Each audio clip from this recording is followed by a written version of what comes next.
பேரொளி பார்வையாளர்களுக்கு வணக்கம். வணக்கம். ஜல்லிக்கட்டு இன்றைய காலத்தின் தேவையா? அதை பத்தி தான் இன்னைக்கு நம்ம வீடியோல பார்க்க போறோம். வாங்க வீடியோக்குள்ள போகலாம்.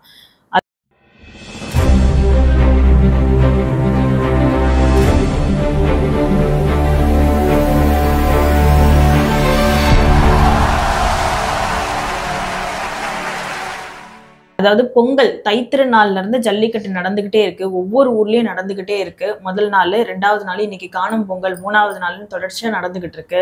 இதுல நிறைய உயிரிழப்புகளும் இருந்துகிட்டே தான் இருக்கு.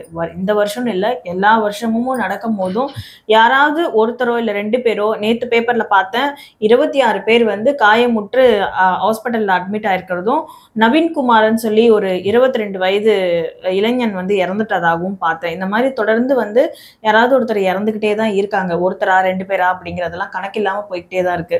சோ இது நம்மளுடைய பாரம்பரிய திருவிழா அல்லது பாரம்பரிய விளையாட்டு அப்படின்னாலும் கூட இதுல உயிரிழப்புகள் ஏற்படுது இல்லையா? இப்போ இன்னைய காலத்துக்கு இதை நம்ம எப்படி பாக்குறது? இது நம்மளுக்கு தேவையா அப்படிங்கிறது? ஏன்னா அந்த கல் தூக்குனாதான், கல்லை தூக்கி போட்டாதான் பொண்ணெல்லாம் கட்டி கொடுப்பாங்க அப்படிங்கிறதெல்லாம் இருந்ததுன்னெல்லாம் சொல்லுவாங்க. இன்னைக்கு யாரும் போய் அந்த மாதிரி எல்லாம் கல்லெல்லாம் தூக்கி போட்டுலாம் பொண்ணெல்லாம் கட்டுறது இல்ல. சோ காலத்தின் தேவைக்கேற்ப சில பழக்க வழக்கங்கள்லாம் அப்படியே மறைஞ்சிட்டு வருது.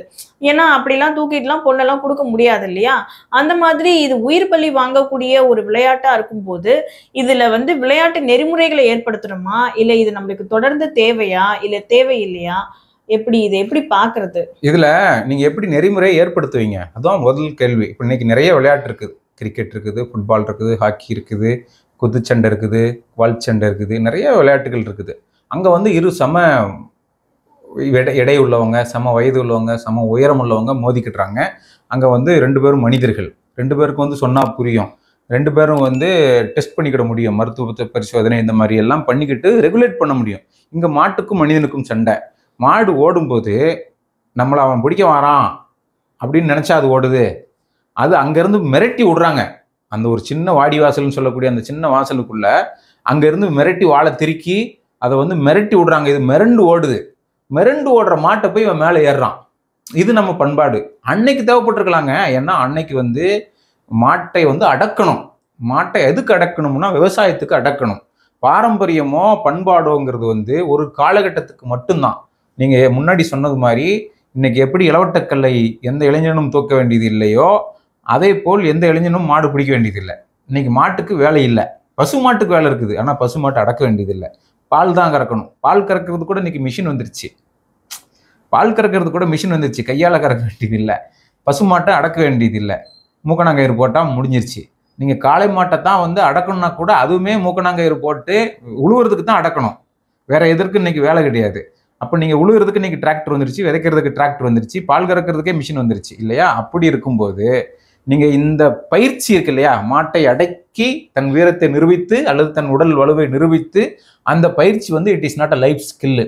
அதுக்கு பதில் நீங்க ஒரு தீயணைப்புத்துறை வீரர் ஆகுறீங்கன்னா அது ஒரு லைஃப் ஸ்கில்லு. பேரிடர் வருது. பேரிடர் காலத்துல யார் உதவி வருவான்னா தீயணைப்புத்துறை தான் உதவிக்கு வரும். அது ஒரு லைஃப் ஸ்கில்லு. அந்த மாதிரி மாட்டை அடக்கிறதுங்கிறது ஒரு லைஃப் ஸ்கில்லா இன்னைக்குன்னா லைஃப் ஸ்கில் கிடையாது. இது ஒரு ஆங்கிள் இருக்கு. அப்போ it is not a life skill, முடிஞ்சிருச்சு. அதுக்கப்புறம் இஸ் இட் அ பண்பாடா? இன்னைக்கான பண்பாடா? பண்பாட்டை நம்ம காப்பாற்றணுமா? அப்படி எந்த பண்பாட்டையும் நம்ம வலுக்கட்டாயமா காப்பாற்ற வேண்டியது இல்லை. எந்த பண்பாடு தேவையற்றது போயிருதோ அதுவாகவே இர்ரெலவெண்டா ஆயிரும். எப்படி இளவட்டக்கல் தூக்குறதுங்கிறது ஒரு பண்பாடாக இருந்தது, அது இன்னைக்கு தேவையில்லைங்கிறதுனால அது மறைஞ்சிருச்சோ. அம்மி, இப்படி நிறைய விஷயங்கள் சொல்லிட்டு போக முடியும்.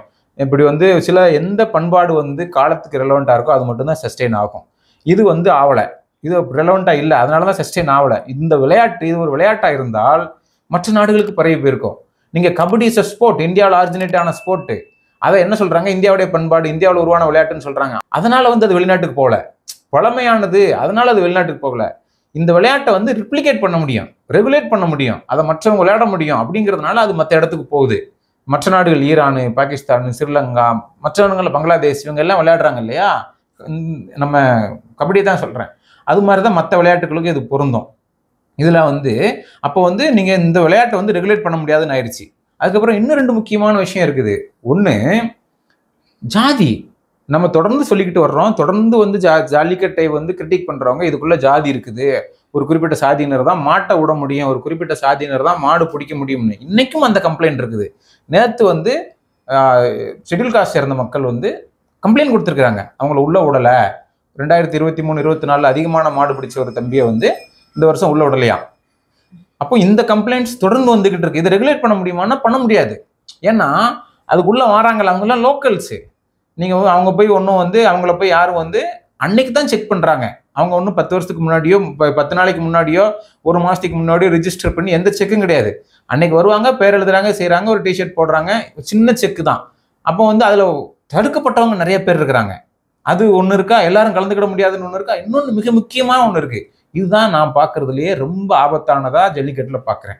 அது மாட்டை பிடிச்சிட்டு வராங்க, இது ஜல்லிக்கட்டு மாட்டை. அதை வந்து ஒரு பெண் பிடிச்சிட்டு வந்தா வீரத்தமிழச்சிங்கிறாங்க. ஜல்லிக்கட்டு மாட்டை வளர்க்குற பெண்ணை வீரத்தமிழச்சி, பாரு ஜல்லிக்கட்டு மாட்டை வளர்க்குற வீரத்தமிழச்சின்னு விளம்பரம் பண்றாங்க, செய்யறாங்க. ஆனா இந்த ஜல்லிக்கட்டு மாட்டால முட்டு வாங்கி சாகுறவன்லாம் யாரு? அவன் வீரத்தமிழனா? வீரத்தமிழன் தானே. ஏன்னா விளையாட்டுல மாட்டுக்கிட்ட முட்டு வாங்கி சாவறாருல. இல்லை, அவன் ஏழை தமிழன். வேறுபாடு இருக்குது.